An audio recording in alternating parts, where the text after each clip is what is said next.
Galerim, orqamda turgan binoni birinchi va podval qismlarini ijara uchun sizlarga topib qo'ydim. Lokatsiyani to'liqroq tushuntirib o'tsam, Lola svetofordan o'tganda Eshevod benzin zapravka ro'parasida yokida yangi marketda yonida joylashgan. Hozir biz sizlar bilan buni qisqa obzorini ko'rib chiqamiz. Ham ko'rib turibsizlar, ba'zi bir binolarga o'xshab ikkita kichkina zina emas, splashnoy katta zinalari bor. Bu degani siz kiyim do'kon yoki magazin ochmoqchi bo'lsangiz ham klientlarga qulaylik olib keladi. Xonalarimiz ko'rib turibsiz, remontlari juda ham yaxshi holatda, lekin ijarachilar uchun qulaylik yaratish maqsadida yana ham o'zgartirishlar kiritishyapmiz.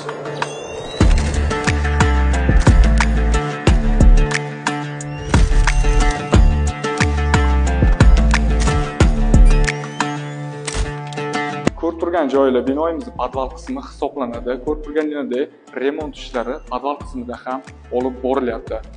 Podval qismimiz ikkiga bo'lingan. Hozir ko'rib turgan joylar 43 kvadrat metr tashkil qiladi. Devor orqasida esa 21 kvadrat metrlik yana shunaqangi podval qismimiz bor.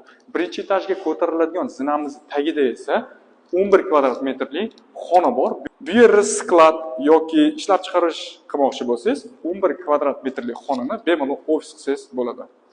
Binoyimizni birinchi qavat va podval qismlari har biri 65 kvadrat metrdan tashkil qiladi. Narxlarga keladigan bo'lsak, birinchi qavatimizda 1 kvadrat metri $10.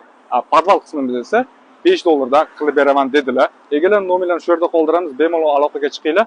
Ozgina kelishadigan joyi ham bor.